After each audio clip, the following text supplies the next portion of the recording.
And the thing is, I do believe there was talk about these things. I believe if we study history, the Confederates were able to shoot pterodactyls, back in the Civil War, and they spread these things out. Anybody can look it up online. Google it They yourself. spread these things out, and this is a historical fact. So, they spread this thing out, and it's got a huge winglet. It was a pterodactyl they shot. So, of course, these things have been around. Now, they went extinct, obviously, slowly, but surely. And so... What I'm saying is Jesus wrote a dinosaur to work. That's history. It's in the Bible. How to Train Your Dragon.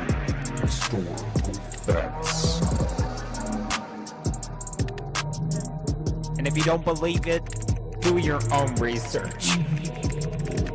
Pull up Google. You'll find the picture, I promise. Oh my God.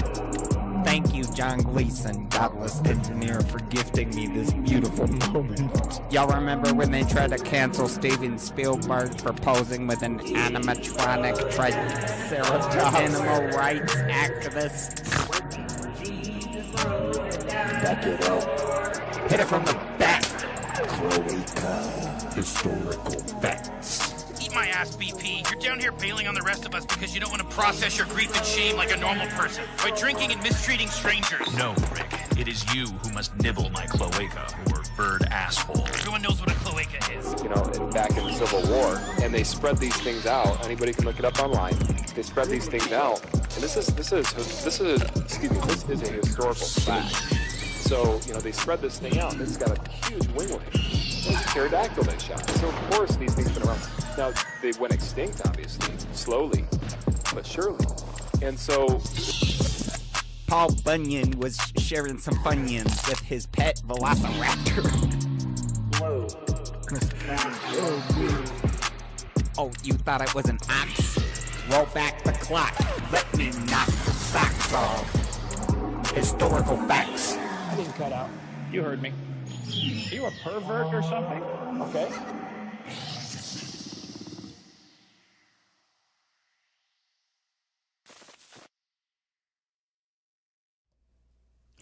What's up, heathens? How y'all doing? I'm the Godless Engineer, and I critically analyze apologists' claims to give you the best arguments and information so that you can stand up and use your voice. Now, tonight, I hate to say it, but it's all over, guys. We've met our match. Atheism has been destroyed. It's been debunked. It's been refuted by this relatively unknown armchair philosopher here on YouTube. It's the end-all, be-all to atheism. I hope that you guys have enjoyed your time as an atheist, if you are an atheist, because after tonight, you just simply won't be an atheist anymore as far as what this video claims to do. So, if you want to fuck around and test your atheism, then please stay tuned.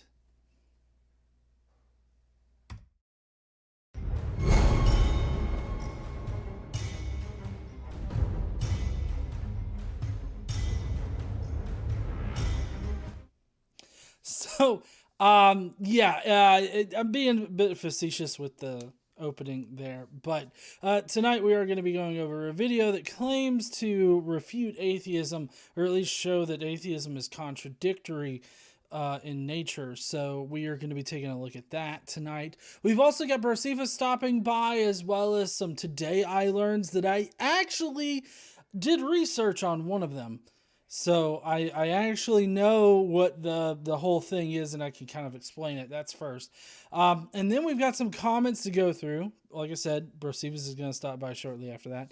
Then we're going to go over the video, and we've got Skeptic Mafia comments. So we got a full show tonight. If you will, please smash that like button if you're here and you watch every Friday night. Be sure to subscribe if you're not already subscribed. That's how you can participate in the live chat. But all of this is to say that here at Godless Engineer, we donate a portion of our proceeds, our revenue that we make here on the channel. We donate it to a charity every month. This month we're going to be donating to the Trevor Project. So if you want to help us donate to the Trevor Project, which provides a lot of great services for the LGBTQ community, and we're doing this for Pride Month. Next month, we're going to be donating to the Transgender Law Center. So if you want to help us out by sharing our videos, watching our videos, doing a super chat, that helps. Becoming part of the Skeptic Mafia, that also helps. Pretty much any of the ways in which people can watch videos here or throw money at us, we're going to donate a portion of it to charity. So keep that in mind as you go through the night, and you want to say something, you want to add something, maybe I fucked something up, let me know by sending a super chat and I will read it directly on air. Also, we've got little notifications that pop up with funny sayings from Puppet Jesus. I think there might be a couple in there that still have not been found yet. But in any case, so that's what we got going on tonight. That's who we're donating to this month. If y'all want to help us be one of the best, shittiest channels out there in the atheist sphere, then, consider doing a super chat or becoming a member. That helps. Sharing out our content also helps. So, now that we're done with all of that boilerplate shit, let's get to the Today I Learned, shall we? And I got to pick up my ukulele. Gotta tune my voice up. Gotta massage those vocal cords, you know. Huh? I just don't think it's gonna help. You don't think it's gonna help? I think it will. Let's do this. Okay. Perfectly out of tune. Let's go.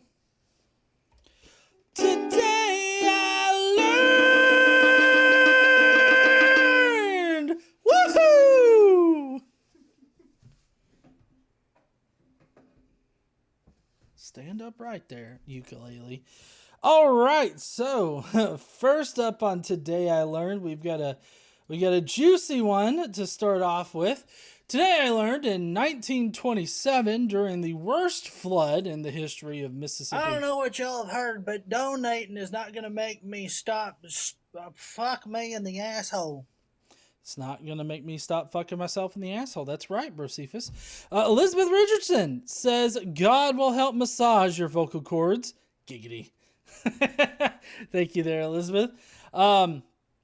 But in 1927, during the worst flood in the history of the Mississippi River Valley, Herbert Hoover and the Red Cross set up concentration camps comprised of African Americans forced to work at gunpoint on the levee and created a media campaign to cover it up. So I had to look this up. The link that's provided in this little preview of the story is from Yale. So this was like a Yale paper, and I'll have it actually, I found the paper. I'll have it linked in the description here in a little while. But basically what happened was Mississippi River Valley flooded. It was the worst flooding in years. I think it was over 600,000 people were displaced from their homes in it. It was really horrible. And in order to basically clean it up and reclaim that area, they forced Black Americans at gunpoint, care of the National Guard, at gunpoint to work in order to receive aid, and effectively making it like slavery at that point. And they created this media campaign because Herbert Hoover was trying to make it seem like he was presidential enough to run, and also the Red Cross got in on the whole media thing. So basically what they did was they made this whole media campaign to portray it as this awesome humanistic like endeavor to like clean up after this horrible flood. But what they actually ended up doing was placing the white people, specifically the white people, in indoor like refugee living situations, right? Like they had them indoors, 1927, probably not air conditioned, but better than outside, while Black Americans were forced to sleep outside and work in order to receive aid. And so they received what little aid that they could get. only because they were forced to work at gunpoint. This happened in 1927. Herbert Hoover and the Red Cross set it all up. This is kind of one of those times when I'm like, this was not taught to me in high school or college at any fucking point. This was not mentioned, a lot like the Tulsa massacre. It's just not taught. They tried to whitewash it from history. Who knew? Anyways, that's pretty bad. And like I said, I've got the hold on, I'll go ahead and get the it's a paper, kind of like a white paper almost, that was written by somebody from Yale who documented not only the conditions that everything happened in, but also the response. Like, you had a bunch of black activists. So I don't know, at the time that this happened, the NAACP was actually headed by Walter White. No. It's true. He did. Anyways, so I got the Yale survey of the event in the description now. If y'all really want to read up on it and know everything that happened to it. So basically, there was a big activist effort from the black community in the more northern states to sort of get the information out there that this was happening in in southern states like Mississippi. Arkansas, I think, was another one of the states that this was affected by. Just basically all the areas that were affected by the Mississippi River flood, Mississippi River Valley flood. So it's interesting to read, and I'd suggest people read it if you're interested in knowing some like true fucking history about how horrible the United States was, and I mean, and honestly, in some respects, still is. So definitely check that out. Moving on from that, a little bit more of a wholesome story here. Today, I learned of a local fisherman in Costa Rica nursing a crocodile back to health after it had been shot in the head, and released the reptile back to its home. So he found the croc. Nursed it back to health and everything, and released it back into the wild. Well, the next day, the man discovered Pocho. I don't know what that means in Spanish, but had followed him home and was sleeping on the man's porch. And for 20 years, Pocho became part of this man's family. They had a pet fucking alligator that chose to be a pet fucking alligator. Or at least maybe not be like a pet, but just be part of the family. Like, he just hung around there. Like, how fucking crazy is that? Like, kids, don't go pet Pocho, okay? I know that Pocho's sweet and everything, but, Gator's still gonna gator. All right? We feed him chickens. He stays outside. All right? He scares off coyotes and everything. I don't know if there's probably not coyotes down in Costa Rica, but whatever in the fuck they got down there, like, he chases them off. They're fucking scared of him. Don't fuck with Pocho, okay? John D sending in a super just wanted to say, you don't have to be a good person to get into heaven. You just gotta suck my dick. That's right. Just suck on Jesus's dick. John D says, or maybe a proctologist could help massage your prostate. Oh my. I don't know what that's supposed to mean. Maybe it's that previous alert where, like, I talked about fucking myself in the ass. Anyways, next up on Today I Learned, we got a third one. I knew where the oh my came from. George, is it Takei or Takai? I never know how to pronounce his last name. Anyways, did you know that the original ending of the Inca-inspired animated film, The Emperor's New Groove, is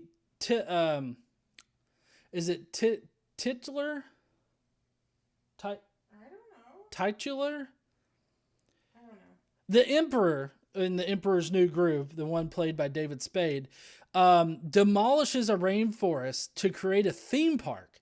And Sting, who spent 20 years defending the rights of indigenous people, threatened to leave the project unless the ending was changed. So apparently Sting had major creative input on the Emperor's New Groove and prevented them from tearing down a rainforest. The whole thing is that the Emperor is really narcissistic and vain and all this other stuff. And so, I mean, it's supposed to be a story of growth. I think at the end, if he demolished a rainforest to build a theme park, like that just shows that he didn't learn anything in the entire endeavor. Maybe that was their original point that they were supposed to make, like shitty people gonna shit kind of thing. Or everybody does poop, and I mean, true to reality, shitty people are still gonna shit regardless of what experience they have. Yeah, I'm gonna open this soda now. Okay. So it's gonna make noise. Fresca. Maybe we should do a little Fresca, the drink of people who like Fresca. There we go. I thought you were gonna go, Fresca, fuck yeah. Fresca, fuck yeah. Gonna drink me some Sparkling soda water. sparkling soda water. Anyways.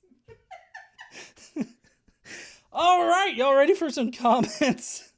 Which I totally left it on the whole conspiracy background for the entire Today I Learned segment. Oh, well, hold on. I got more singing to do. Y'all ready for some comments? I know I am.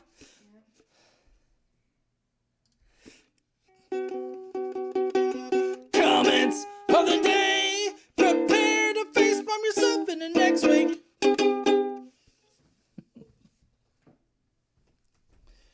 All right, comments. Let's do the comment thingy. Okay, so let's pull up some comments now.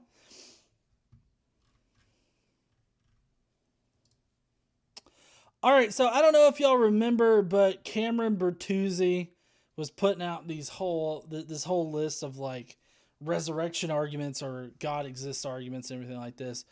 And this is Petre's resurrection argument.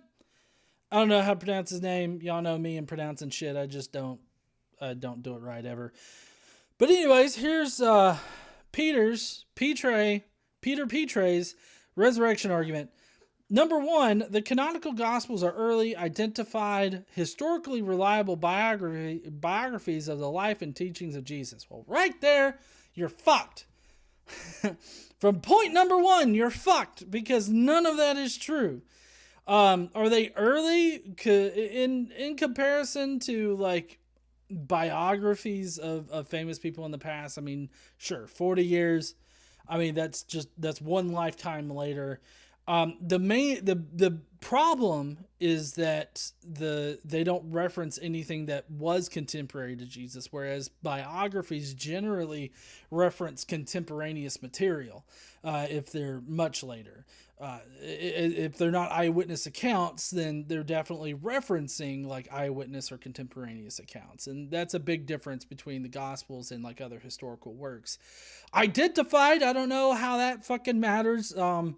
There wasn't any kind of identification of different Gospels until, or at least specifically by name, until the latter part of the 2nd century, even though multiple Gospels were mentioned without any kind of identifying like names or anything like that. So much prior to that, like Justin Martyr, he mentions some of the Gospels and doesn't name them, doesn't attribute them to any kind of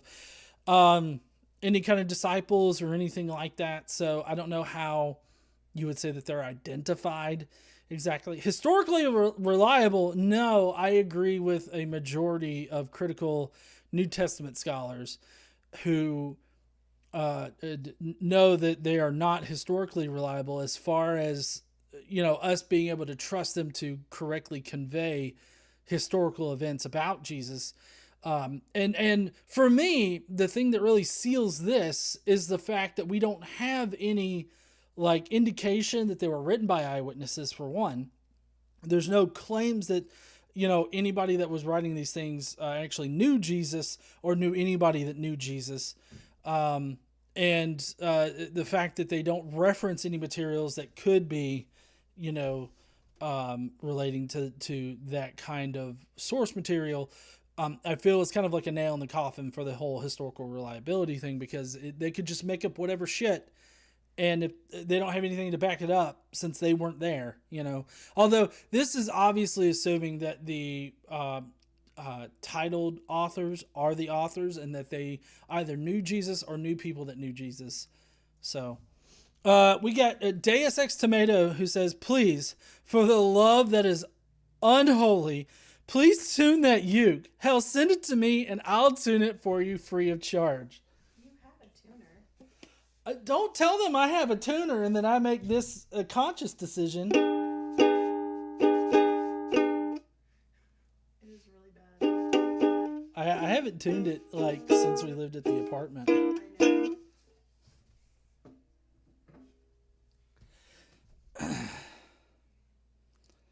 All right, I don't know what. Every time I restart my computer, Skype logs in, and it's like, I never use Skype. You can turn that off. Huh? You can turn that off. Yeah, I just quit out of the Skype application. No, I mean, you can make it to where it doesn't turn on when your computer turns on.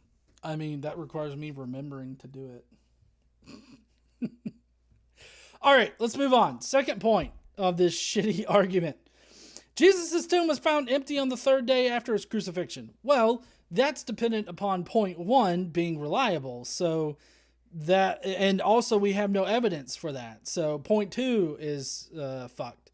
Point three, those that knew Jesus experienced appearances of him being risen from the dead, including individuals, groups, and at least two eyewitnesses, Matthew and John. Well, we don't know if there was a Matthew and John, for one. For two, there, as far as we can tell, from the evidence that we have, there were no eyewitnesses to anything about Jesus.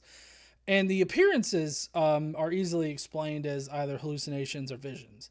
Well, visions being that they were hallucinations, but visions kind of, they interpreted dreams as being visions. Hallucinations could have been visions. Schizotypal people were prone to having those kinds of visions. And it seems like it's parsimonious with the evidence that we have that Peter and Paul would have been schizotypal people, the way that they described their visions and stuff. So it kind of seems like it was just all in their head. These appearances of Jesus. Number 4, Jesus' resurrection fulfilled the Jewish scriptures regarding mass conversions of Gentile nations, i.e. the sign of Jonah. Well, now, it's kind of interesting because I didn't take the sign of Jonah to be like the conversion of a lot of people. Now, in the book of Jonah, the sign of I've always taken the sign and what is conveyed in the Gospels, or at least, is the fact that Jonah, succumbed for 3 days and then was spit back out, and I guess converted a lot of people. He brought the message of God to a group of people that were about to be smitten? No, that's different. Smotai? No. He was going to be smotied by God. That's basically kind of like smothering. Like God was going to take a pill and go, shh, shh, shh, shh, but like to the entire town. And of course, Jonah was trying to flee from that, and he ends up getting swallowed by the giant fish, whale, whatever in the fuck. And then he gets spit back out and washes up on the shore, goes and he converts people. And I always took the sign of Jonah to be, him going into the belly of the beast for 3 days and then coming back, like resurrecting, right? Is the resurrection is the sign of Jonah, not the mass conversions of people. But anyways, if Jesus did, in the Gospels, Jesus does fulfill what people perceive to be prophecies about him. At least the first century Jewish Christians perceived to be about Jesus. And the best explanation for that is that they were interpreting them to be about Jesus when they really weren't. originally they were reinterpreting the Old Testament scriptures, doing this Pesherim logic, and they had Jesus fulfill these prophecies because the Old Testament said, or at least they perceived that the Old Testament said that he would. So there's that. Number 5, Jesus' bodily resurrection is the simplest explanations of 1 through 4. I gave perfectly reasonable alternative explanations that are far more parsimonious with the evidence that we have, but more importantly, more plausible with reality. So no, this is a shit resurrection argument. Try again, Cameron. I'm gonna have to go through his feed and find all these resurrection arguments and see which ones I haven't done yet, so I can drill down and really see what he thinks are the best arguments, because Cameron's supposed to provide the intellectual side of Christianity. And if this is an indication of the intellectual side of Christianity, oh, they are in fucking trouble. All right, so enough of that philosophical shit for a while. We got James J. Walsh on the Facebook page who says, science without morality is trash. You can't replace one thing if you don't want to cover all the issues you are against. If you don't want to cover all... Okay. It's only the best for those who can pray. So it's only best for those that can psychically transmit their wishes and thoughts to their sky wizard. I mean, I put it... Huh? If wishes were fishes, we would all fucking starve. I mean, what? I mean, we don't like fish in the first place unless it's mahi mahi. That's true. If wishes were mahi mahi, I still wouldn't fucking eat it. I would. Oh, KC would eat mahi. I wouldn't eat salmon. Salmon, I don't think I like salmon all that much. Anyways, I'm getting really distracted by this. Science without morality is trash. I don't know what you're talking about here. Science is science. How you apply that, applied science, without some kind of moral code, I guess, can be bad. But at the same time, I mean, everybody has their own moral code. We all develop our own moral foundations. So, whether you're religious or not, you're going to have a moral foundation that informs your moral actions. So I don't know what that means. That sentence seems incoherent to me. You can't replace one thing if you don't want to cover all the issues you are against. I don't understand this sentence either. You can't replace... I'm sorry. You have been blessed by Christ. Now go forth and suck my dong. Oh, it's only best for those who can pay, not pray. Vanta in the chat said, I'm not even upset about the pay versus pray misread. It's only best for those who can pay. So science is best for those that can pay. I mean, not all of science. The insulin, the patent for insulin, it was sold for like $1. I mean, the guy came up with insulin. I can't remember who that was. I don't think it was Salk. I think Salk came up with the... Let's see, who developed insulin? Frederick Banting. In 1921, a young surgeon named Frederick Banting and his assistant Charles Best figured out how to remove insulin from a dog's pancreas. Yeah, so I believe insulin was, like, the patent for insulin was sold for like $1.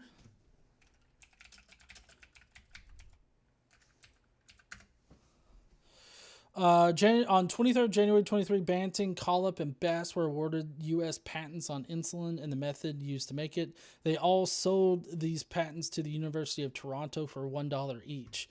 Their whole idea, naively, I guess, was that insulin should be made available to everybody. So it wasn't the science that said, oh, you've got to pay for this. That was capitalism. Capitalism perverts scientific discoveries in order to generate income. is how I kind of see it. I feel like a lot of scientists out there are very open for information to be shared and not like, hidden behind paywalls and all this other shit. So, anyways, I feel like capitalism corrupts. Gesundheit. Thank you. I'm so sorry. Huh? Thank you. I'm so sorry. You're fine. So, anyways, all right. Next comment. What it kind of comment?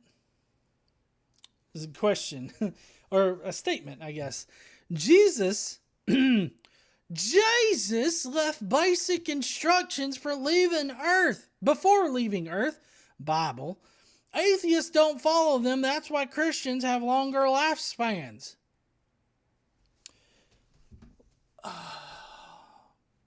What? If you followed the instructions of the Bible, I sincerely doubt that you would have a longer lifespan than somebody not following the Bible specifically. Also, Jesus didn't write the fucking Bible. Even if he did exist in history, he was an illiterate peasant from Judea. He didn't write shit, huh? Fucking peasants. No, he was an illiterate peasant from Judea. He wouldn't have written anything, let alone like mountains of things in the Bible. So I don't know what the fuck this person means by Jesus left basic instructions. He didn't leave shit. Okay, if he was a real person in history, he just came through, said his little culty thing, and then he bounced out of here via Roman crucifixion. So, I mean, he didn't leave shit. Also, I don't think that Christians have a longer lifespan than atheists. Let's see. Do Christians have a longer lifespan than atheists? The study showed that those with documented religious affiliations lived an average 9.45 and 5.64 years longer, respectively, than those who did not. That was the first thing that comes up from Azusa Pacific University.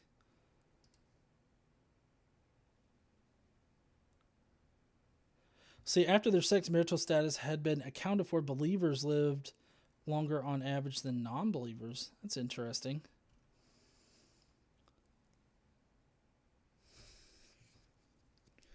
This other one from BMJ, the life expectancy at birth was higher among Christians than Muslims and Hindus.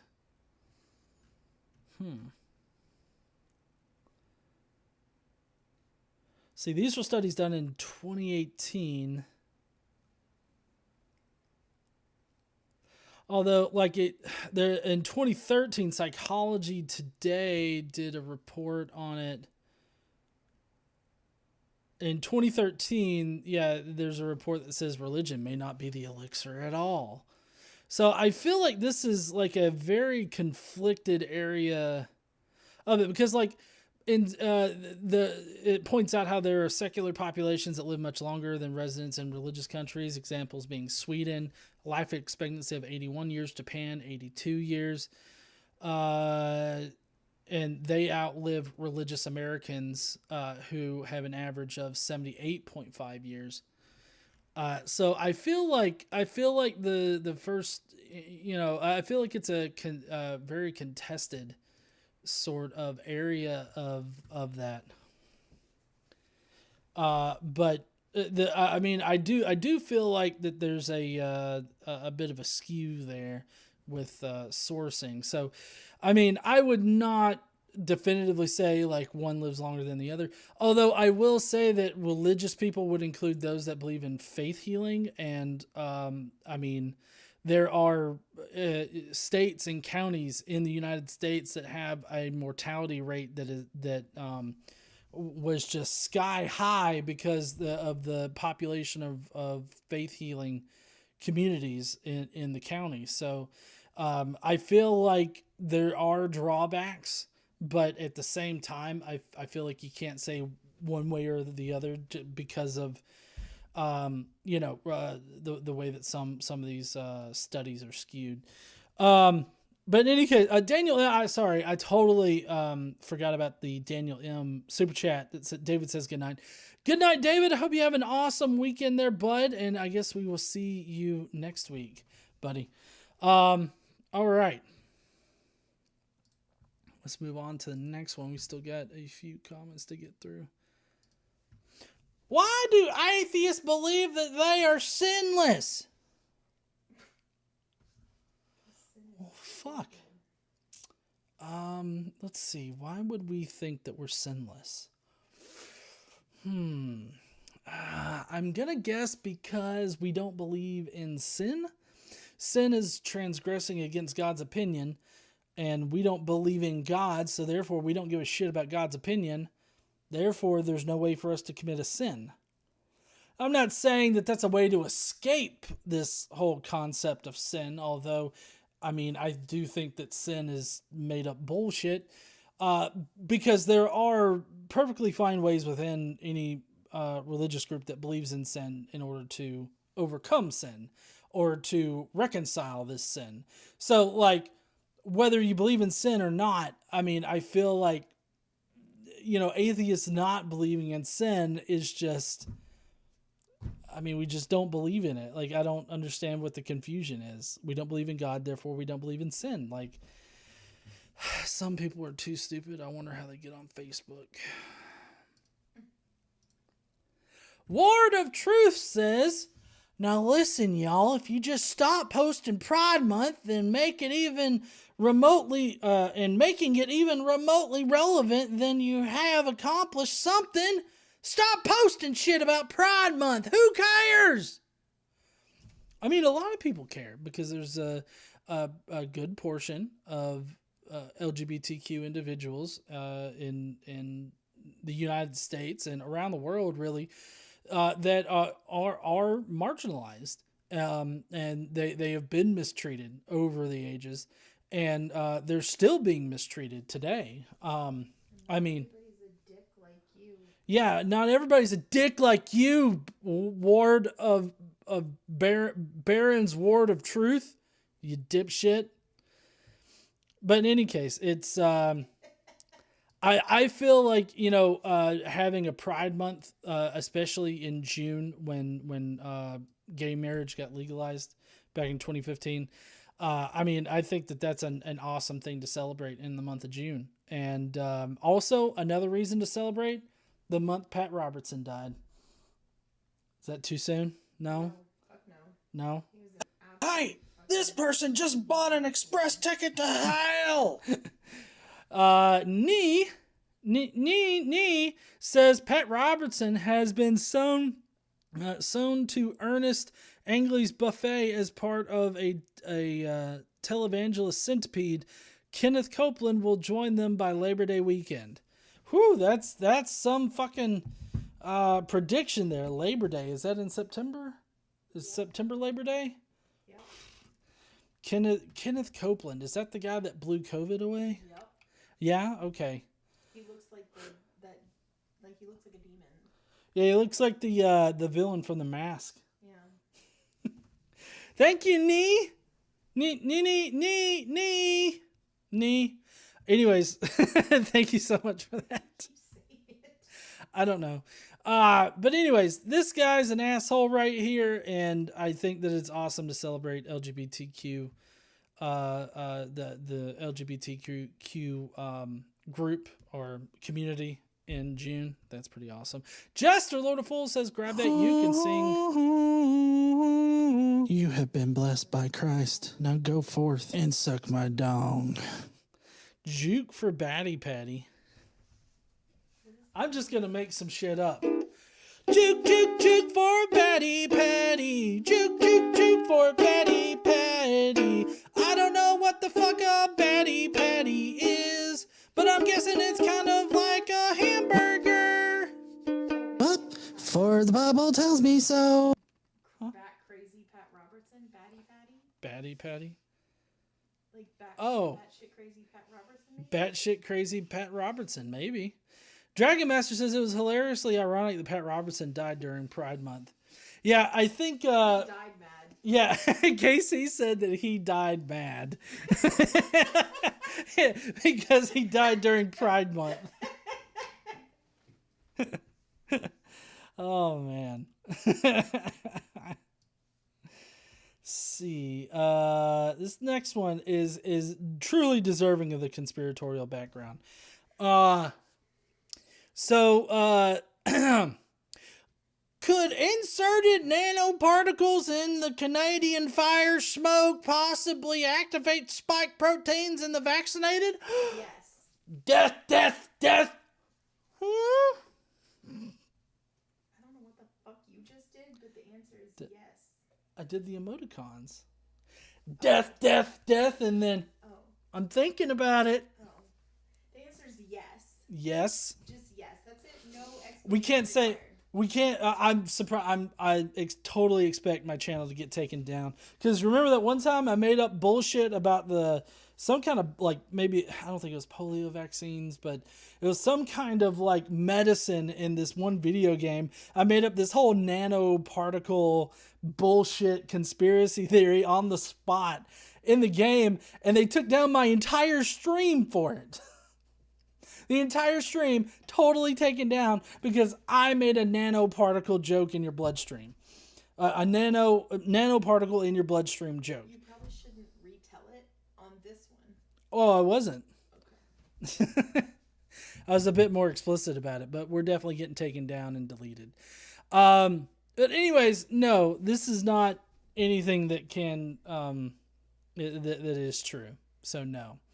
This is a conspiracy-laden fucking bullshit right here. So we're just going to get it off the screen before YouTube gets pissy and takes my stream down.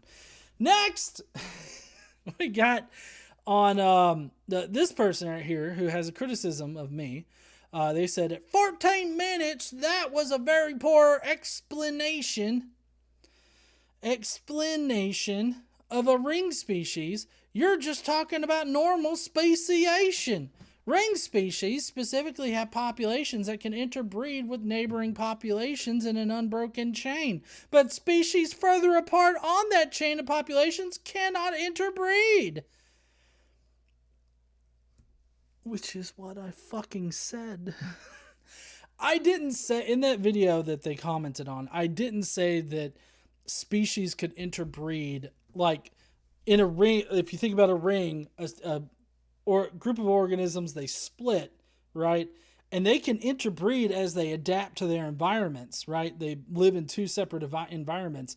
And then when they meet back around into the same environment after they've gone through so many changes, they can't interbreed anymore. Now, regardless of how I've explained ring species, my point was that if the same kind of organism lives in two different environments for long enough, and they change significantly enough, they cannot interbreed anymore, which was a refutation of this idea of pre-programmed changes in the animal for them to be able to survive in their environment. If that were the case, then ring species should not exist.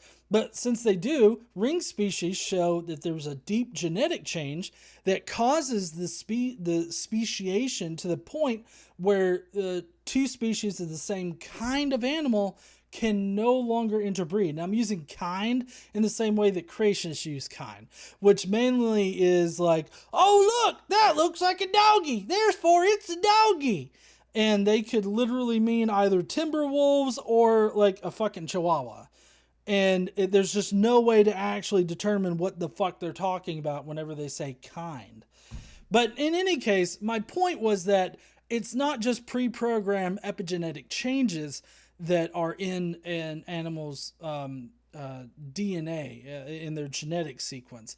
They are real mutations that occur, and they change the animal so much to where they can't interbreed with other animals of different species, but within the same, like, I guess, cladistic sort of area of taxonomy.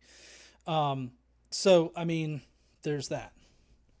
So I thought that was a good thing to be brought up here, because I often don't explain these kinds of concepts in the depth that a lot of people would like me to.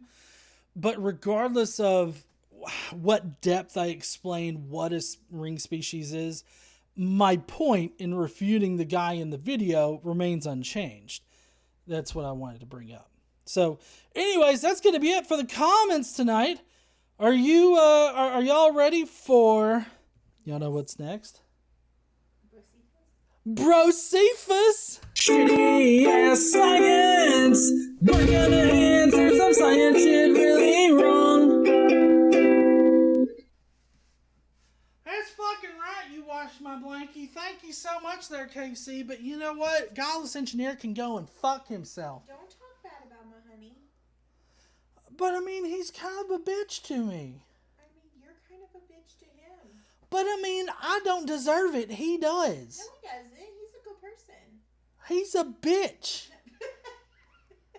Okay? This is why he's not nice to you, maybe. I mean, maybe so, but you know, I'm Christian, and so I deserve to be treated proper. No. Like nice, and I should be able to treat him like shit. No. I mean, that's what all the people say on the interwebs. They're wrong. They're wrong? Yes. I don't think so. I mean, this seems to work out well for me, and I really don't give a shit about him. So, I mean... I'll take your blankie. You're gonna take my blankie? Why would you do that to me? You're mean to my honey. I'm just gonna explain some science shit over here, okay? The way the Lord made reality. Okay. Alright, so what do we got today? What kind of plant is this and how big will it get? Woo, that's a mega floofer right there. Now, this is the Fluferitas magitalis is what it's called.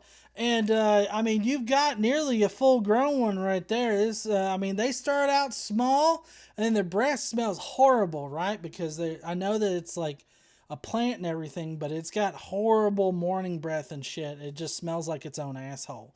But anyway, so basically it'll grow to just about any size depending on the breed that you got, like the flavor of whatever Fluffer magitalis you're working with here. This particular Fluffer magitalis looks nearly full grown, but it's pretty deep in the soil there. You might want to pull it out a little bit. Because you know it can smother on occasion if you bury it too deep. Now there are some Colossus megatalises out there that will actually grow to be near horse size, but you know, a plant. And so you got to bury that thing, and then it just grows and it grows and it grows, and then all of a sudden it's like, oh shit, I could ride this motherfucker like a goddamn horse.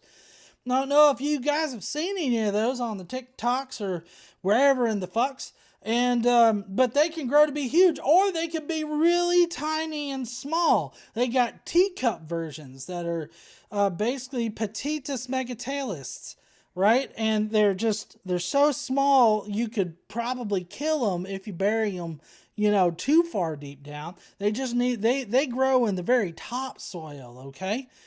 And, but in any case, well, I gotta tell you, the one that's in the picture is probably pretty good for you.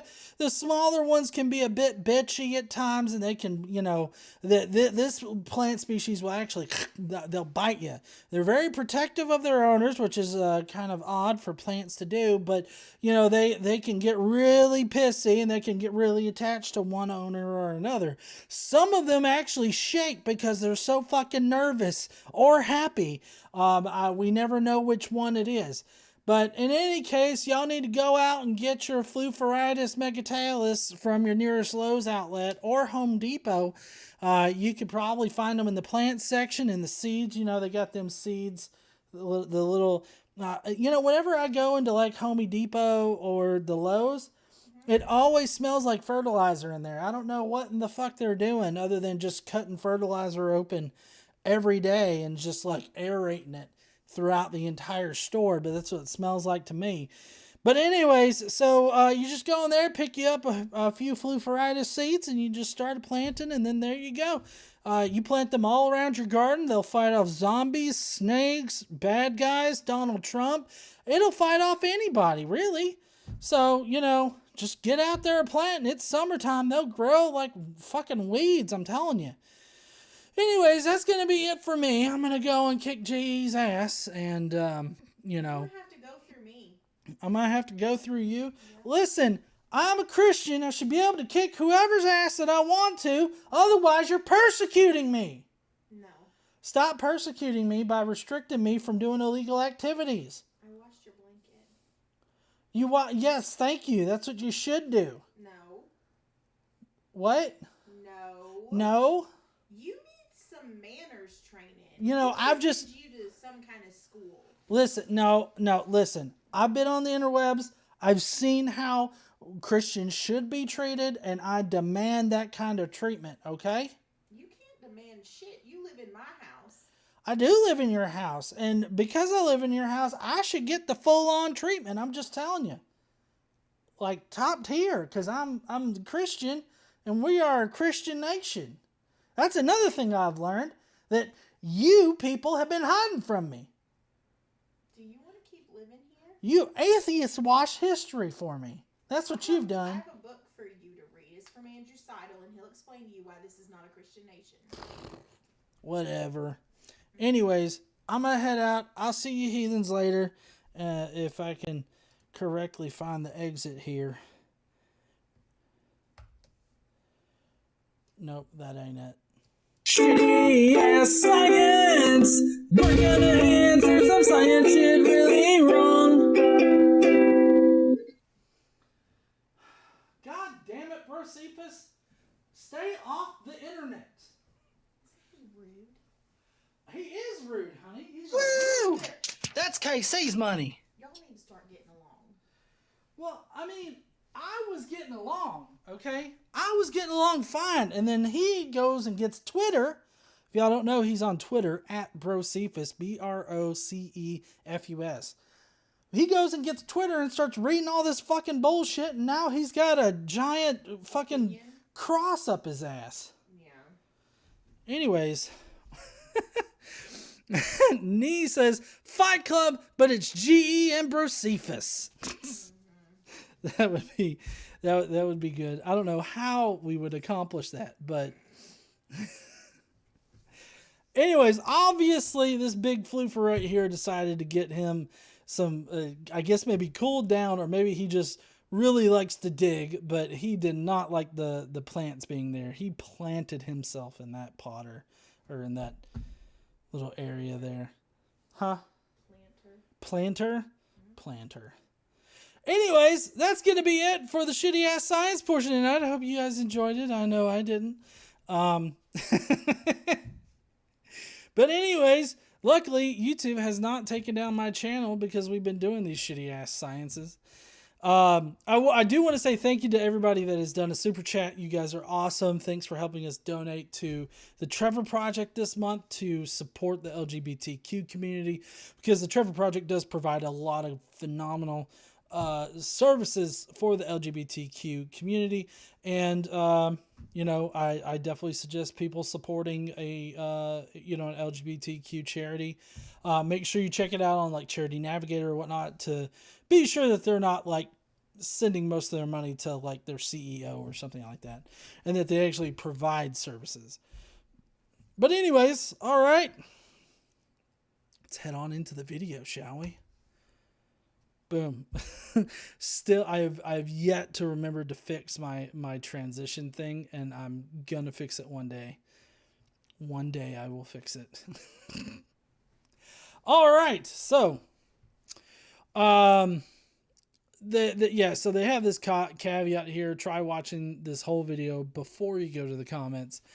I typically don't look at the comments. I did go to the comment section, and apparently this guy has like he addresses some of the pushback that he got, although it's not very extensive. It's not extensive, but also it's not the pushback that I have. So he doesn't actually address anything that I'm probably going to bring up. So in any case, I just updated the description with the video, so I don't have to remember to do it later. But all right, let's head on into this video because it's 8 minutes long. So we're going to have to play it for a little while. But anyways, all right, let's see what he's got. This is the destruction of atheism, y'all. Atheism is getting destroyed. Do you want your atheism destroyed there, honey? It's not something I super value. I just don't believe in gods. It's fine. Like, Yeah. I don't really care. Okay. I mean, I don't care either. If somebody can provide like a rock solid argument for God, I'll acknowledge that a God exists. I mean, I'm not emotionally attached to atheism. And see, I feel like this is where a lot of Christians or religious people in general get their wires crossed a little bit, because religious people are, some of them, not all of them obviously, but some of them are emotionally tied to their religion. Like they're emotionally tied to this idea. What? Many of them are emotionally tied to their religion. Yes, many of them are emotionally tied to their religion. But I feel like something that they can't really grasp all that well is the fact that atheists are just not emotionally attached to atheism. Like, we don't care. If you can prove us wrong, go right the fuck ahead. Doesn't mean I have to worship anything. That's true. Casey brought up an excellent point. It does not mean that we have to worship anything, but we will acknowledge that this God exists. I just wouldn't give a fuck if he did. Like, whether he exists or not, I don't give a fuck, is basically my position. But whatever. Let's see what this guy has. Hi everyone, this is a proof against atheism. For this video, I'm going to define atheism as not believing in anything supernatural, so only believing in the physical world. Try giving this a chance, I think it'll be worth it. To be specific, I'm going to prove that the average atheist has unknowingly two contradicting beliefs. Belief one is something that everyone can agree on, that you have a stream of consciousness, as in you will experience future events. Pretty non-controversial. Okay. I mean, as far as I can tell, as far as my experience, the experience that I've had, yes, I have a stream of consciousness. I don't know how this can be contradictory with atheism, but apparently these are the two beliefs that atheists hold that are contradictory. We haven't got to the second one yet. But I also don't understand the argument from consciousness. Like, I don't understand why consciousness existing means that God has to exist or the supernatural has to exist. Consciousness is an emergent property of a complex central nervous system. There are animals on this planet that exhibit some levels, like various levels of consciousness. So it seems like it's just a natural property of a sufficiently complex central nervous system. This does not seem spectacular. It just means that this is all natural. This is just what happens when central nervous systems organize or not organize, but develop to a point where it can have complex thoughts and feelings and all this other stuff. It's complex biochemistry, brain chemistry that happens. Belief two is atheism, or some people call it materialism. The belief that nothing supernatural exists, only the physical world. I mean, I wouldn't say, like, I would say that I don't believe in the supernatural. See, this is where I really hate philosophy. And we got a super chat coming in, Vanta Blue. I sincerely doubt some people have a stream of consciousness, some lack a brain to have it. You have been blessed by Christ. Now go forth and suck my dong. That's right. Everything okay over there? Yeah. Okay. So I agree there, Vanta. Some people seem like they just got two brain cells that are rubbing sticks together in order to make their eyes glimmer. But as far as belief number two, this is where I hate some portions of philosophy, because like they don't really leave room for gray area, like saying nothing supernatural exists. Well, as far as we understand it, nothing supernatural does exist. We have yet to prove anything supernatural. Now, do I believe that nothing supernatural can exist or absolutely does exist? I don't know. I would have to be agnostic on that because I don't claim to have all knowledge in the universe, although all current explanations seem to not be sufficient enough to prove the conclusion that the supernatural exists. So I remain in the category of I don't know, but I don't believe. And so he wants to cast atheism into this very hard definition of, a Gnostic atheist or a hard atheist. And that's just not how people operate in, as far as my experience goes. A lot of people are agnostic atheists, which I'm sure that this guy would say is a meaningless label, but it's not meaningless because it describes that exact position of, I don't know, but I don't believe. And I feel like a pure agnostic situation would be, I don't know, and I don't know if I believe.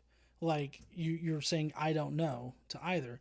But I would say that as a factual statement, nothing supernatural exists as far as we understand it now. I would say that that's true.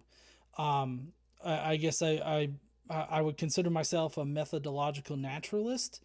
And it's just saying the physical exists just basically to me means whatever we can experience in this reality is quantifiable and is therefore in some way physical in nature. And I would say that about our consciousness. We can measure brain chemicals. We can measure brain activity. We can measure like what areas of the brain are active, and we can interpret that to explain why someone would be behaving in a certain way, or why someone's brain, or why somebody, I guess just in general behaves the way that they do.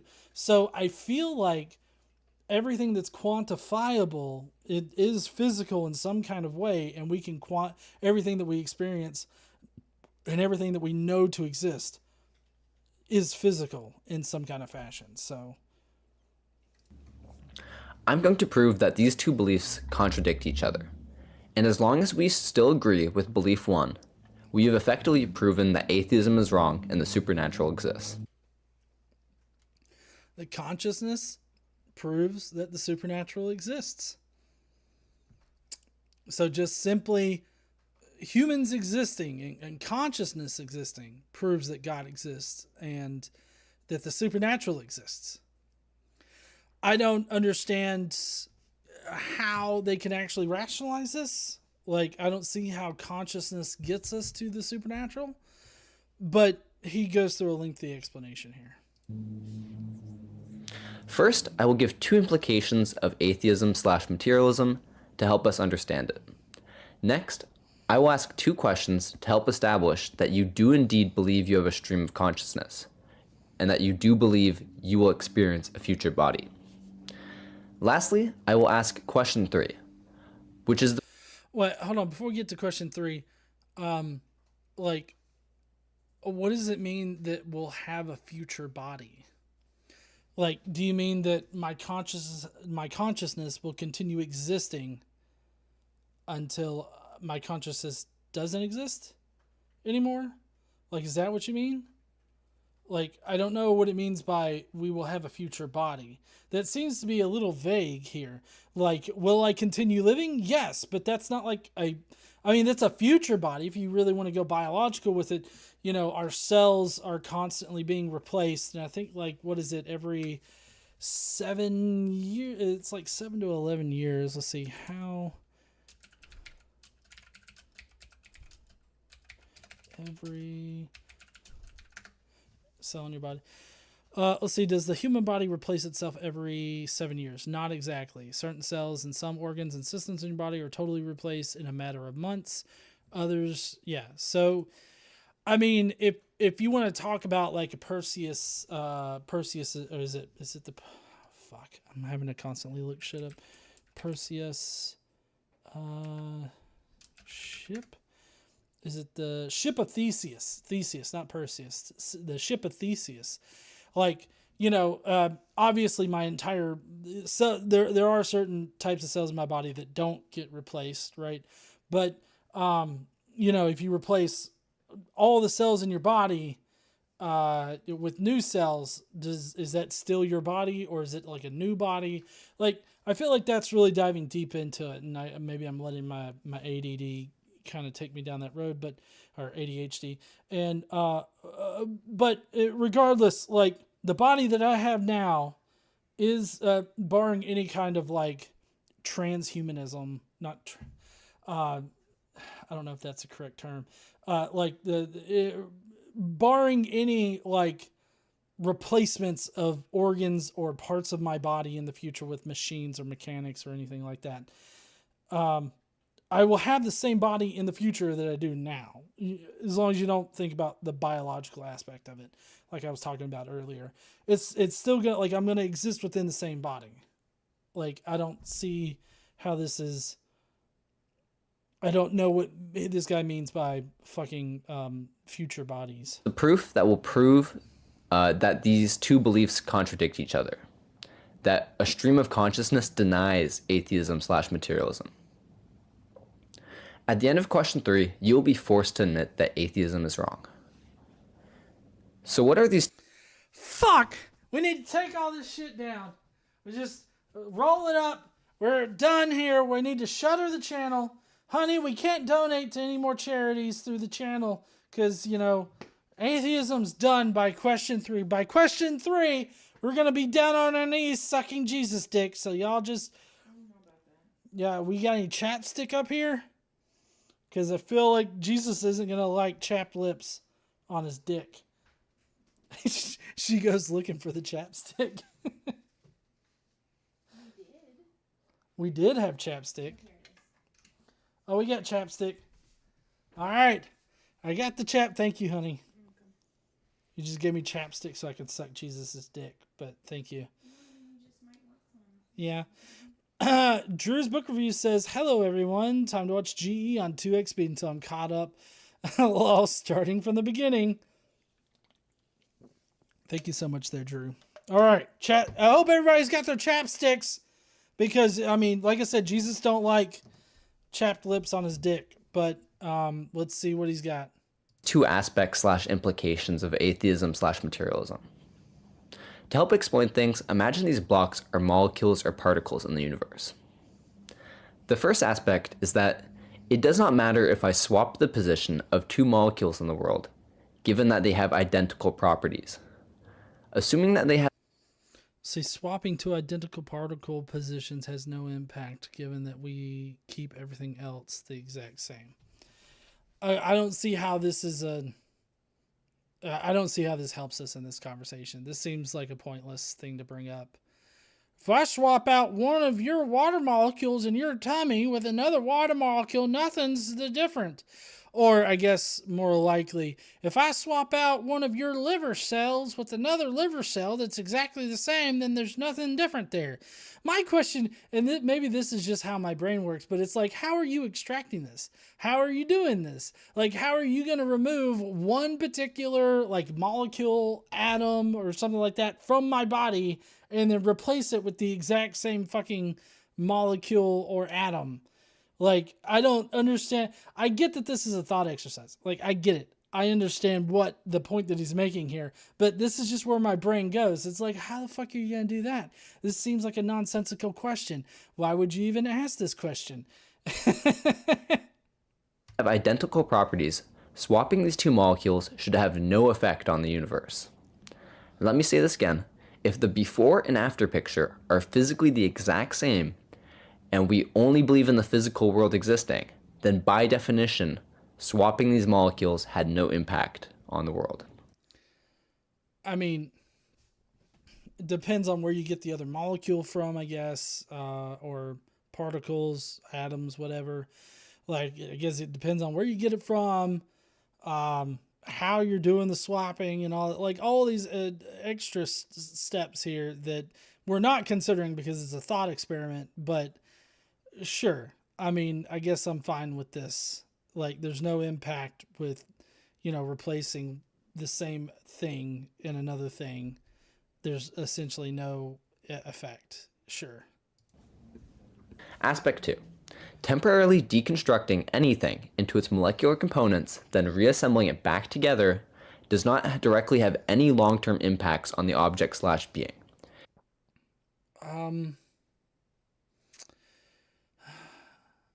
I mean, there's a lot of assumptions worked into this. That for one thing, it's, you know, being able to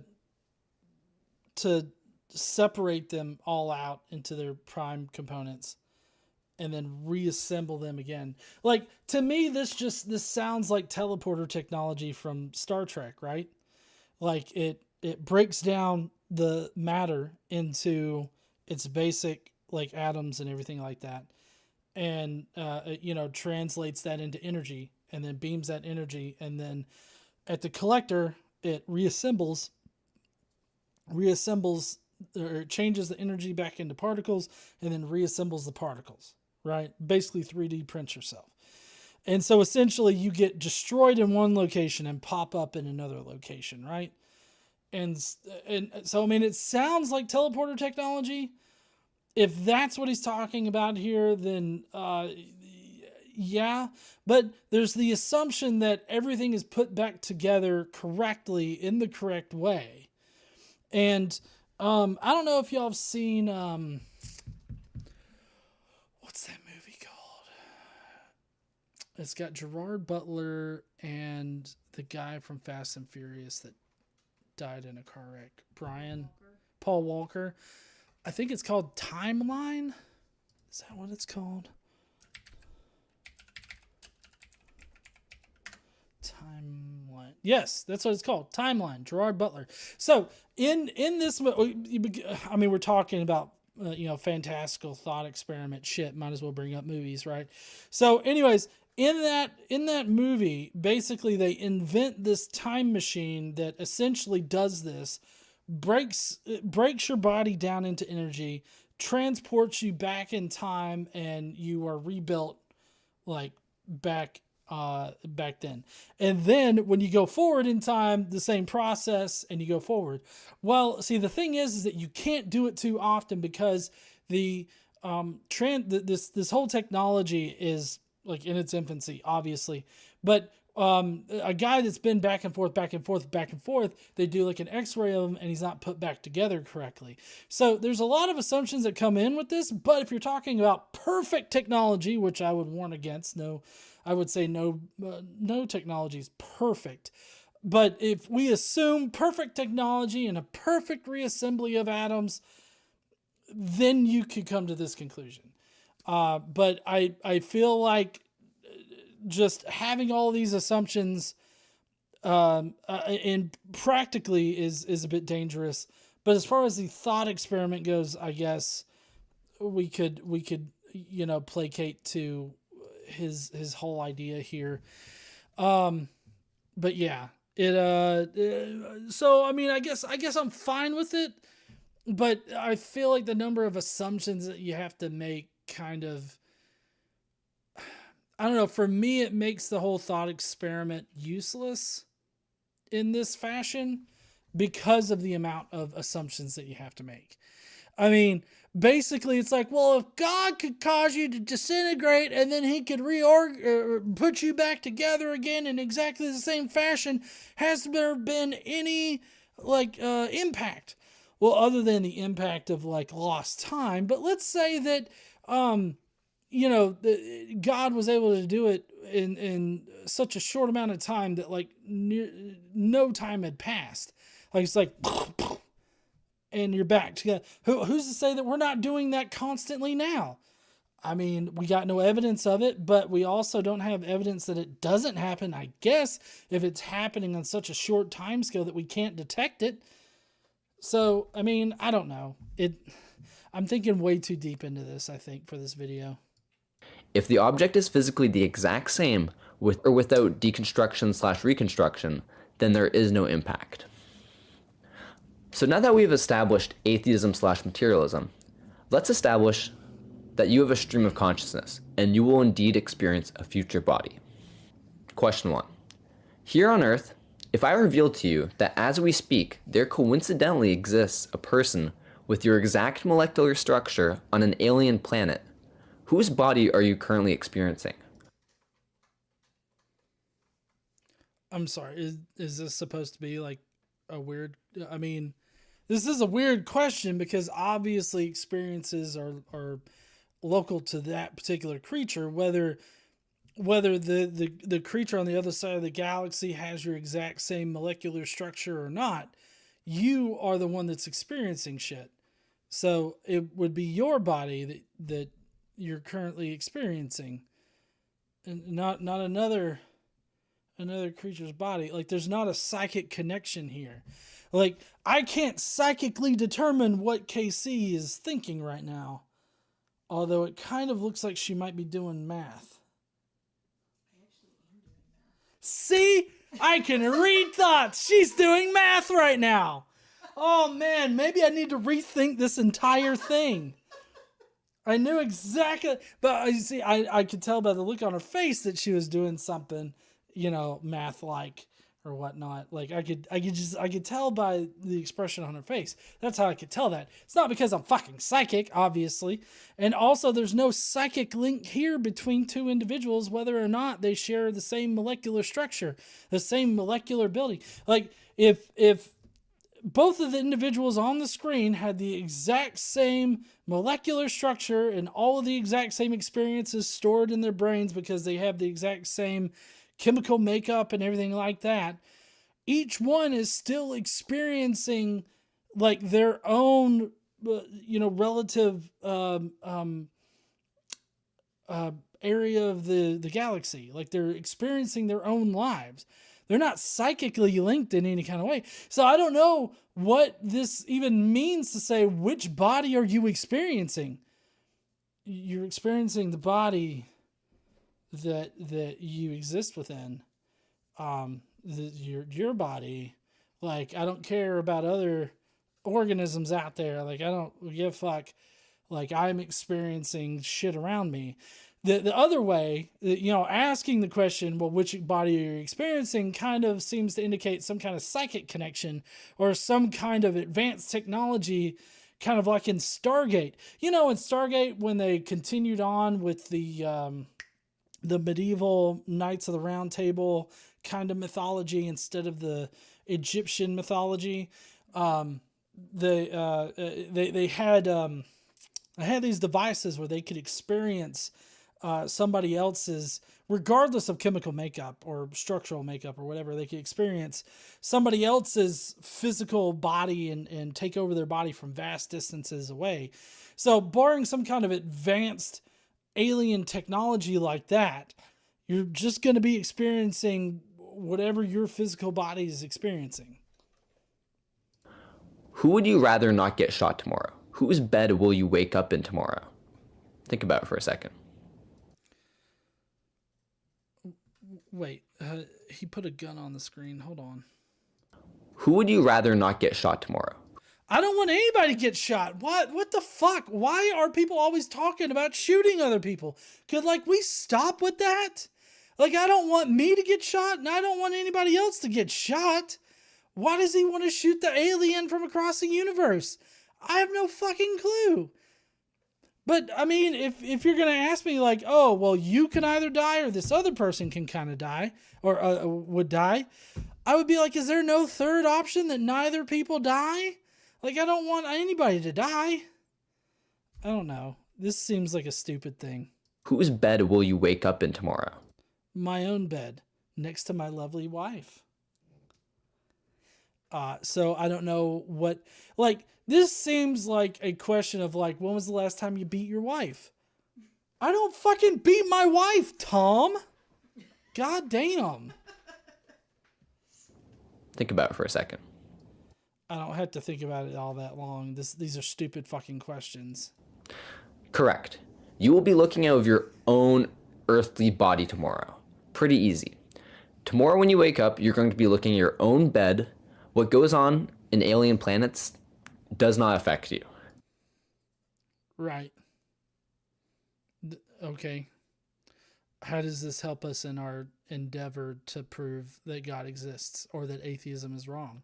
I don't see how this helps us in any kind of way with the current conversation that we're having. You would probably prefer that this random clone dies over yourself. I would prefer nobody dies. Also, who's to say that that's a clone? I mean, that's an assumption that this guy is making. Of course, the name of this guy's channel includes a dot and then 1 hour at the end to make it seem like he's always posted 1 hour ago. So I kind of feel like this is not an honest interlocutor. Question 2. Pretty much the same question. Today, here on Earth, if I told you that tomorrow, on some alien planet, a scientist will coincidentally build another person with your exact molecular structure, who would you rather not get shot tomorrow? Whose bed will you wake up in next week?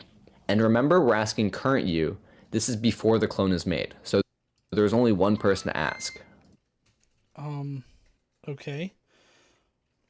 I still do not understand what... I don't... I don't understand the point of these questions. These seem like nonsensical questions. I mean, I'm going to experience my own reality. This is the reality that I experience. I don't know why some other organism on a different planet or on this planet, like, why would that affect, like, even if you perfectly clone me here, right next door to me, whose bed am I going to wake up in? My fucking own. Who would I rather get shot? Nobody. Nobody has to get shot. Why is it always guns? Earth you. The answer should be, you wake up in your own Earth bed. You would prefer that this random clone gets shot over yourself in the future. No, I prefer nobody gets shot. That's the correct answer. Like, that's the non-psychopath version of the answer. Like, I feel like it's a very strange way to go about it, to be like, oh, you'd rather another person get shot. I mean, I don't want to get shot, but I also don't want other people to get shot. That's the normal fucking response. What goes on in alien planets does not affect you. Yeah. If this isn't your answer, allow me to expand on question 2. If I told you that tomorrow you will get to eat the best food ever and you're going to get $1 billion, just take a second to picture yourself eating your favorite food tomorrow, you know, just imagine savoring that taste. I mean, like I can go get chicken wings anytime I want to. I don't, I mean, like that's my favorite, or a nice juicy New York strip. Like, I'm fairly certain that if I really wanted to, I could convince KC to let me go to Connor's tomorrow, pick up a steak for both of us, and we'll have it tomorrow night. Like imagine you'll get $1 billion and you'll have chicken wings. Well, shit. Okay. But anyways, just having all of that wouldn't necessarily make me happy. Like, I can totally see myself being utterly depressed, even with $1 billion and a bunch of chicken wings. You would be pretty excited. Now, would you be equally excited if I instead told you that someone on an alien planet far, far away with your exact molecular structure was going to be built tomorrow and get these luxuries instead? Good for fucking them, I guess. Like, okay. I don't know why you got to tell me about the chicken wings, but I can't have them. Basically, if you told me that, like, I wouldn't care about the $1 billion because I'm not physically driven in this particular respect. Like, as far as my life goes, I mean, I'm physically conscious, but I'm just not physically driven. If I was physically driven, I'd be doing this for money and I would grift, like a lot of people have done, but I don't. So I'm not physically driven, and I can go get hot wings anytime I want to. If you're going to tell me, hey, there's an alien that's going to have alien hot wings and get 1 billion Smirnoffs. Fuck, okay.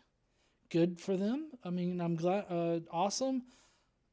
I'll go and get chicken wings if I want them, and I really don't care about the $1 billion.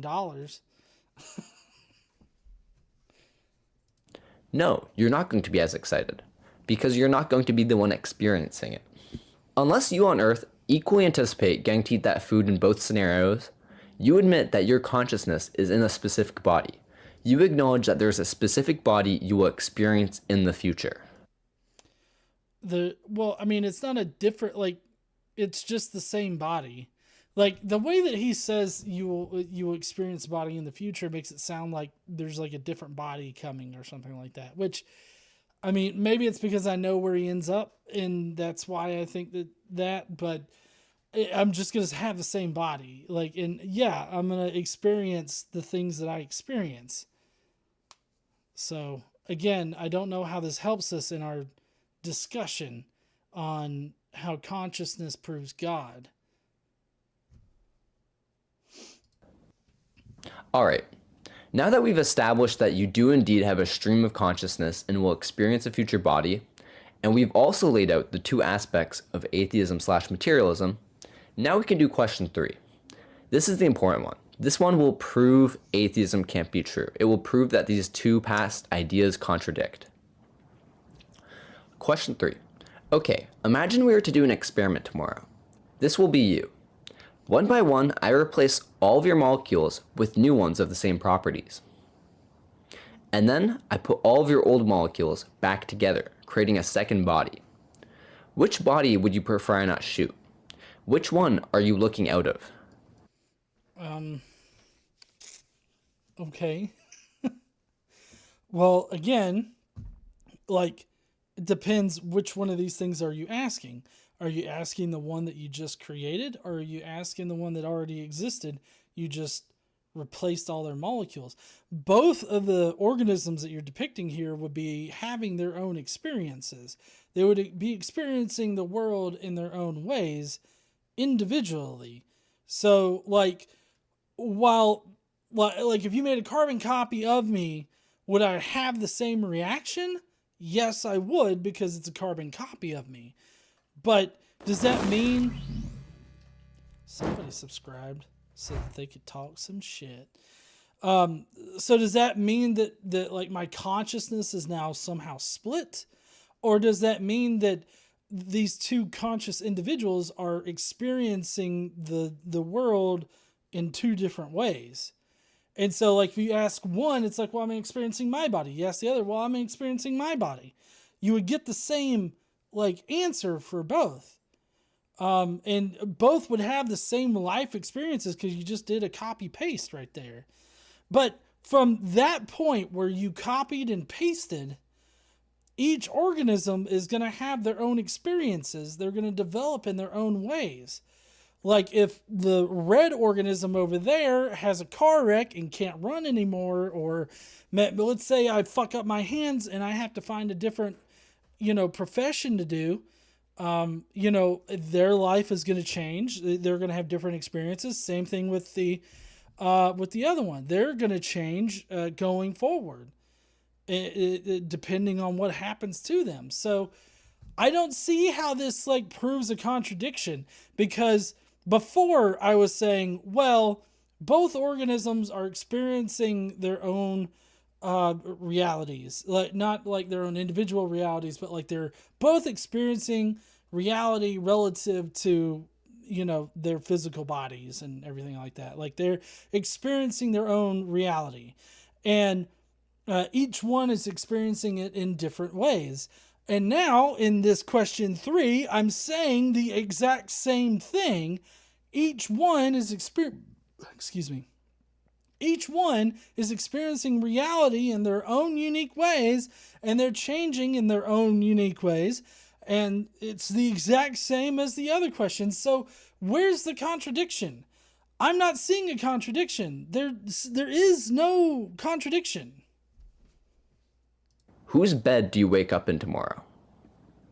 You were able to choose a body in previous questions. Choose one here. And remember, the experiment hasn't happened yet, so there's only one person to ask at the moment. Now here's the great thing. Any answer to this question accepts that you disagree with atheism and you acknowledge the supernatural exists. Any answer affirms the supernatural. How does my answer affirm the supernatural? Because I'm saying you made a carbon copy of me. Like, whichever one's the copy, it doesn't matter. You've made a carbon copy of me. And so, like, up until that point where you carbon copied and pasted, like, we're going to have the same experiences, but moving forward, we're going to have different experiences. There are 0 logically coherent answers that will allow you to believe materialism and believe you have a stream of consciousness. If you say you're looking at the new matter body, then you disagree with aspect number 2 of materialism. This is because you believe that your consciousness is no longer in your old matter. No, I mean, my point of view says that our consciousness is a emergent property of our central nervous system through the biochemistry of our brains. And if you rebuild our body, if you do a copy paste, we're both going to have the same brain chemistry. We're going to both have the same experiences. So we're both going to have the same consciousness at that particular point in time. But any point in time after the copy and paste event, you're going to have different experiences for both organisms.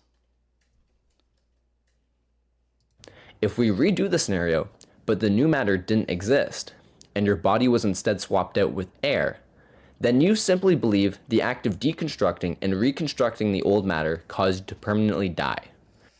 Well, it caused that previous organism to die, and then if you pasted it and continued living, like, you're pasting that consciousness over to the new body, right? If we're talking about this thought experiment where you're rebuilding it exactly as it existed, then, I mean, it's the same as, deconstructing the body and then putting the body back together. It's just like the teleporter thing. It deconstructs the body, turns stuff into energy, or another way that the teleporter could do it is it could turn it into energy, and then it could transmit, like in binary, whatever kind of code that you would transmit to the location, and then it could reconstruct, turning energy into matter and reconstruct you completely. Like, Jesus loves the little children, maybe a little too much. And so as far as the teleporter goes, your body is destroyed and then rebuilt in another location, and you continue experiencing reality, in that newly constructed body, as it were. But your consciousness wouldn't know any different. And that's still, like, as far as continuing the consciousness, I mean, it's a blip in your like, you don't know what happens during that time. I guess it's kind of like you go to sleep or something like that. Like, you have no memory of it, right? So you just don't have any memory of that missing time where you were being teleported.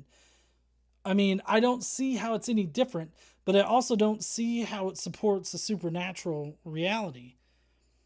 So while one configuration would be dead, if you rebuild the configuration in a new location and you rebuild it to have the same consciousness that it had before you destroyed it, then it would still be a continuation of that same consciousness. Like, this is not special. You disagree with materialism. I don't. If you say that you're looking... Wait, how do I disagree with materialism if I'm able to explain all of this materialistically? Like, I'm explaining everything reasonably and plausibly and parsimoniously with, materialism. I'm not rejecting materialism. I'm just understanding it in a non-magical way. Also, Jester Lord of Fools says, pretty sure this process would delete the electrical fields making the memories. So neither body is me? Possibly. Like, I don't know how that would actually work in reality. Like, I don't think that any of this is necessarily possible. And I don't know if it would work with human bodies or not. I mean, I'm just using Star Trek because it has teleporters that basically do that thing. And so I don't know how, your brain cells would be affected, or if you would, you know, if you could consider yourself to be a new person, but the way that this person's describing it makes it seem like teleporter. And if you assume, again, assume a lot of assumptions, if you assume that you're able to perfectly rebuild that person in a new location with new matter, with no effect on the consciousness or no effect on anything, then I mean it would still be continued consciousness. So, Speaking of the old matter body, then you disagree with aspect number 1 of materialism. This is because you believe that your consciousness is not in the new matter. I mean, no, I'm saying that the consciousness would have been copy and pasted into the new matter. I'm not saying that my consciousness wouldn't be in the new matter. I'm saying that you've copy and pasted it into the new matter. You see, I feel that's why I call this guy an armchair philosopher, because he seems to think he knows how atheists would respond to it, but that's just simply not how I would respond to it. If we redo the scenario, but we never reconstruct the old matter, then you believe simply the act of swapping out your molecules with identical ones caused you to permanently die. I mean, if we're not thinking too hard about the practicality of this in reality, and you swap out molecules and there's basically nothing changed, I would say that your consciousness just continued to exist. And hopefully it doesn't take too long to swap out every single molecule in your body. But for the amount of time in which you would experience that deconstruction and then reconstruction, you would not be conscious for it, obviously. But your consciousness would eventually continue to exist, because we're just organisms with a consciousness that experience reality. And that's exactly what happens after you reconstruct the individual. They're a consciousness, you know, in a body experiencing reality. It would just continue on. If it's exactly the same as the body that you created before, then you would have the exact same consciousness. So I don't see how this helps us with their supernatural claims. You disagree with materialism. You believe the supernatural exists. I call this the molecular doppelganger dilemma. Regardless of your answer, you disagree with atheism. Again, I would love for anybody to point out how I've disagreed with atheism in my answer. I feel like I have not disagreed with any materialistic claims or materialistic ideas here. I've just said if you copy my body completely and then paste it in a new location, then both bodies at that instant is going to have the same consciousness. After that point, they're going to experience life differently, and so they will have different consciousnesses. Also, another thing I wanted to bring up is that you can actively change someone's brain chemistry and cause them to act differently. You can influence their behavior. We have, there are procedures now that end up doing that.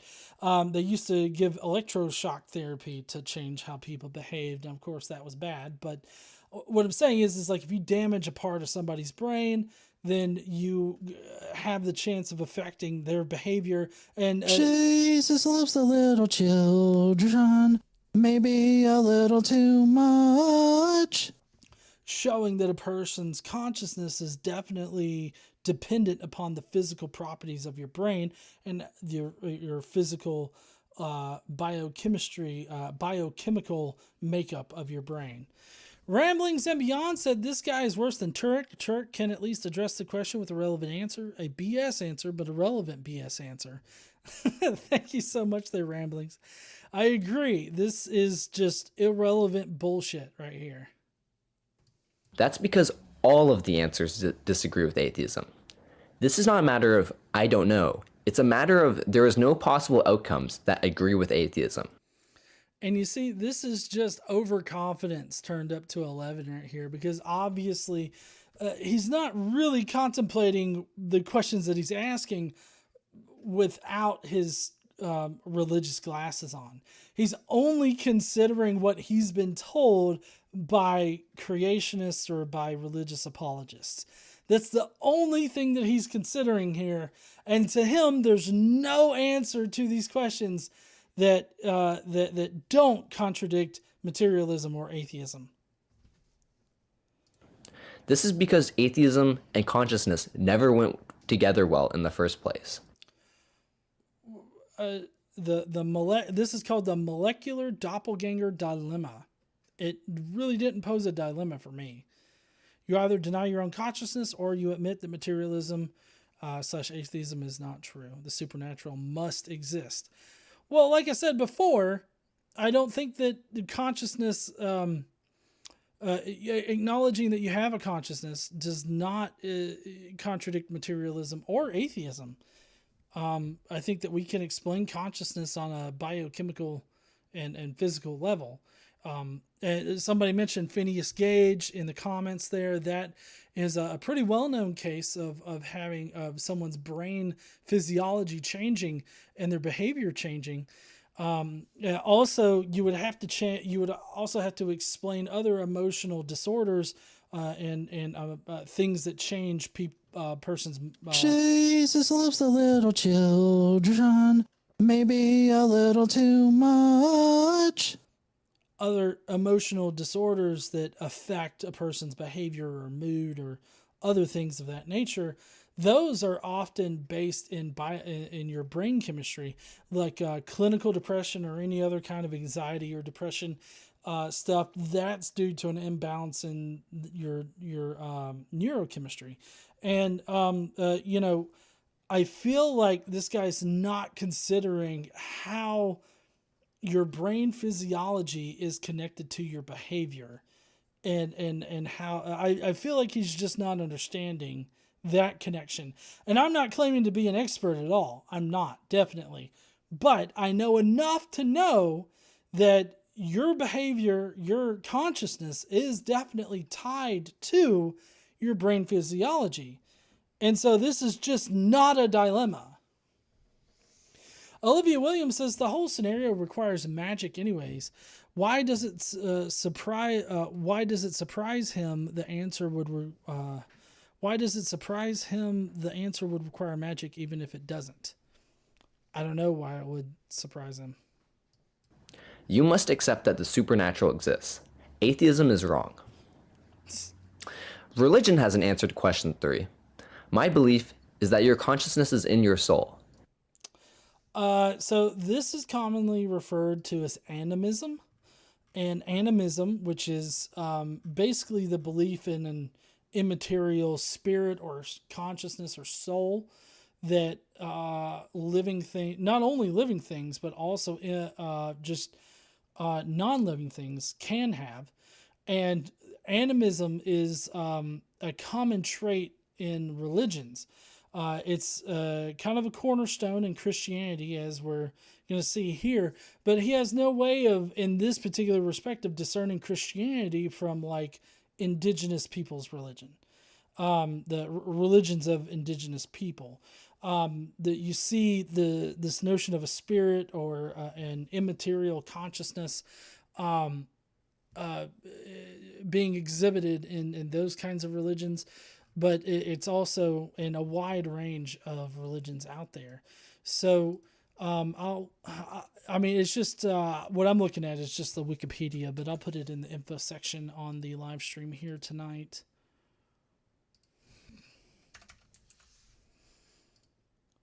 All right, I got that updated. So basically, this guy is suggesting that we have a soul. Christianity has a concept of a soul and explains that a soul inhabits our bodies. But I feel like where his thing doesn't explain or isn't parsimonious with the evidence are the cases like Phineas Gage or like DID.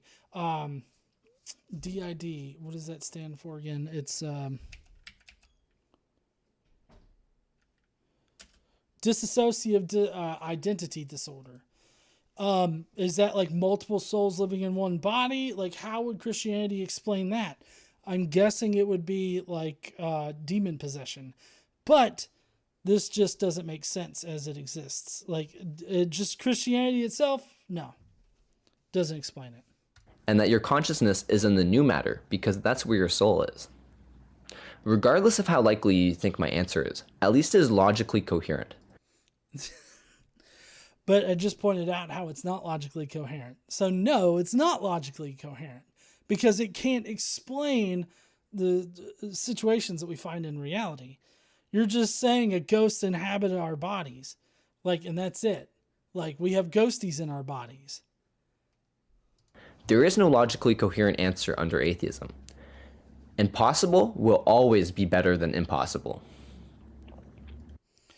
Atheism's not impossible. Christianity, while possible, is not probable. When you accept that there must be more than the physical world, suddenly religion should look a lot more appealing. I don't affirm the first part of that, and the second part, I don't think that religion will ever be appealing. Even if God does exist, he will not be appealing. Now, if any of this had any impact on you, I would suggest that you try reading the first 4 chapters in the New Testament of the Bible, called the Gospel. The first 4 chapters in the New Testament called the Gospel? Which Gospel? You've got 4 Gospels listed there. They all contain more than 4 chapters. Are you saying read the first chapter from each book? Or like, what are you saying here?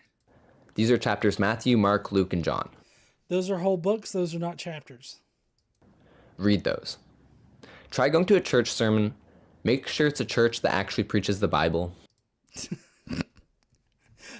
Make sure they actually preach the Bible and none of that other kind of bullshit out there, okay? Be wary of false teachers, all right? What is your list of what is the Bible?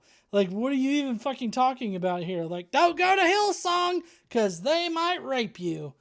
I mean, that's true, but also you're not the arbiter of what's real Christianity. Thank you for listening. I wish I didn't. All right. Well, that's going to be it. Let's get back to the main.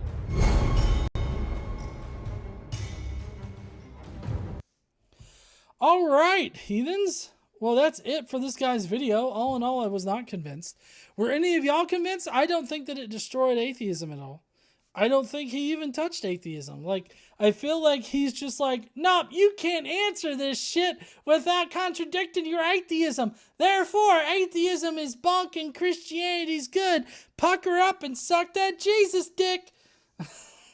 I feel like that's effectively what he did. He just proclaimed that you can't answer this without contradictory statements, and then went on to be like, so go find yourself a church, read the Bible, and do what it say. And I just, that's never going to be appealing to me. That's never going to be convincing. And his whole doppelganger dilemma, I think he called it a molecular doppelganger. That's not actually a dilemma, because the consciousness is connected to the physiology of your brain. And that's shown through actual, not experiments, but actual situations that we've recorded in the past. And other situations where our brain chemistry determines how we behave, our personality, and how we experience the world. I mean, I kind of feel like LSD simply existing and changing how we perceive reality, how we experience reality, I feel like that in and of itself disproves his whole idea that our consciousness is somehow not connected to our physiology. So, because no matter what happens to your brain, if you have a soul, and your soul is what contains your personality and your experiences and everything, that should remain unaffected because it's immaterial. A rebar shouldn't change your behavior, but it can. Anyways, if you were convinced by him, let me know why down in the comments below. I'd really love to have a conversation with you. But if you're like me and you're really unimpressed by this video, I will do my best to pick a better video next week. I mean, to be fair, this is the Skeptic Mafia's problem. Like, this is their fault. They picked it. I gave them the option, and they chose this over the other options. So, you know. Whew. All right. Well, that's going to be it for our show tonight. We are about to go into the Skeptic Mafia comments. But if you are leaving out right now, please don't forget to go down below and let me know what you thought in the comments. And while you're down there, why don't you smash that like button and subscribe if you like this kind of live stream on a Friday night. And don't forget to stand up and use your voice. Bye, heathens. But don't go, because we've got the Skeptic Mafia comments to go through. And I know everybody wants to know what the Skeptic Mafia has to say. I know, at least I do. And I guess I'm the one that's important. Casey said, "Of course, dear."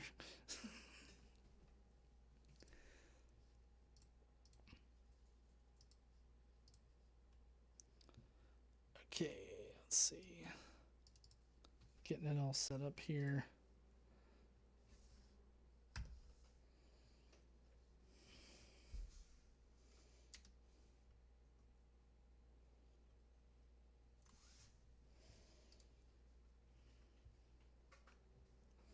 All right, here we go. All right, so first up is Jester, who says, "Welcome to the Fail Central, this place where you fail." Number one, naturalism. Basically, the term we use for what you decided atheism was. I'm not the biggest into terminology, but using existing words help everyone, including you. 2, mitosis, a type of cell division that results in 2 daughter cells, each having the same number and kind of chromosomes as the parent nucleus, typical of ordinary tissue growth, Oxford English Dictionary. Everything you were describing is already happening. It's a natural process. 2b, also your description of doing it all at once is akin to nuclear fission, so let's not try that. Ship of Theseus, I mentioned that! It's old, it's cool. The answer is kind of messy because press X to doubt reality. Doesn't care about the boxes you put it in. Earth just keeps spinning at 15 degrees regardless of scientists' inability to fully comprehend gravity. 4, people, plenty of people have chosen the other ship. We call them heroes. And they didn't even need a weirdly scam-baity clone or millions of dollars plus food to make that decision. Overall, I rate your argument as a big lull, but if anyone else wants to like the lovely emojis featured here, they should pile drive that join button and reserve their seat to hell with the Illuminati whale peen. The Illuminati whale peen. Dragon Master says this argument literally makes no sense. Even if it were plausible to make a perfect copy of a person, doesn't mean the original ceases to be. The brain is where the mind resides, so unless the brain from the original ceased to be, the new one is irrelevant. I agree. Trickster says, "First question I have is, why does this guy want to shoot people?" I know, I'm the same way. Like, why is it always got to be fucking shooting other people? Like, damn, put down the gun. Let's see, I'm sure we don't have to shoot people to make a point. Maybe this guy should be on a list somewhere. Second is simply these points have nothing to do with atheism, as not all atheists are materialists, and the only thing atheists have in common is the fact that they don't believe God exists because the evidence given is not sufficient. Excuse me. Do all the things with the buttons and maybe join us in the Skeptic Mafia so you too can have fun with the emojis and have your chance to leave a comment to be read by GE himself. Remember to stand up and use your voice and don't drink the Kool-Aid. Thank you so much there, Trickster. Appreciate you. Next up is Deus Ex Tomato with the emoji saying, ugh, busy today. Busy day today, so I don't have time to watch it, so I'll just do this instead. You know, it's ASCII time. Darn that. ASCII is, kind of looks like a cute cat or something that's screaming at the top of its lungs. Ah! Because, no clue why, just thought he was adorkable. and we need a unicorn chaser after all that, probably. I don't know. I just slam the like button, lick that subscribe, and make sweet, sweet love to the bell. Until you can't ding anymore. Wait, I'm getting a call from a lawyer. It'll just be a second. Yeah, huh? Since when did... Okay, fine. Yeah. Love you too, bye. Okay, so apparently that's considered a crime. So if you do decide to make love to the bell, get its consent first.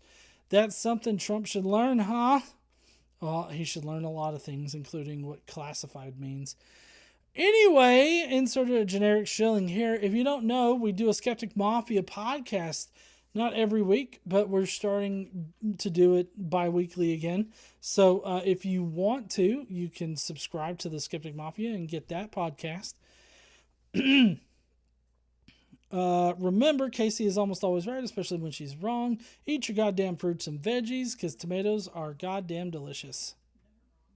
Huh? You're never wrong. She said, I'm never wrong, so y'all get that right, is what she said.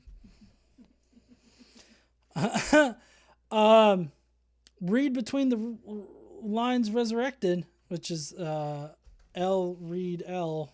Resurrected. I love children who think they've found/created something profound. They have a confidence and a giddiness about them that is infectious. It's too bad when they don't know the difference between something profoundly in support of their positions and something that is incorrect. Unfortunately, I suspect he's going to be one of those folks. Too bad. Polly Pocket says, I'm really terrible at philosophy, so I'm really lost. Looking forward to your analysis, GE.